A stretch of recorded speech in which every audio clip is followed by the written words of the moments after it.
Hello viewers, welcome back to our mini vlog. আজকে লাঞ্চটা অন্যরকম ছিল, তাই মনটা বড্ড খুশি। আজকে ছিল বিরিয়ানি আর ছিল চিকেন ড্রামস্টিক। ওকে, লাঞ্চটা কমপ্লিট করে বেরিয়ে গেছিলাম বৌদি ভাইকে কেক কাটাতে।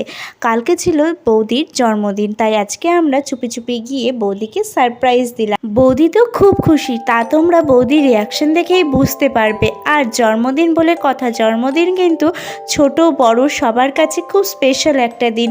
সেই স্পেশাল দিনটাকে আরও সুন্দরভাবে কাটানোর জন্য আমরা এটুকু আনন্দ দিতেই পারি, কি তাই না বলো? কোনো সময় কোনো প্ল্যান ছাড়াই কিন্তু এইরকম ছোট ছোট আনন্দ মজাগুলো কিন্তু আমাদের সবার কাছে খুব ভালো লাগে, কি তাই না? আর এই ছোট ছোট বিষয়গুলি তোমাদের সাথে ক্যাপচারিং করতে পেরে, তোমাদের সাথে শেয়ার করতে পেরে আমারও খুব ভালো লাগে। আর তোমাদের কেমন লাগে সেটা কমেন্টের মাধ্যমে জানিও। চলো বাই, দেখা হচ্ছে নেক্সট কোনো ভিডিওতে। টাটা।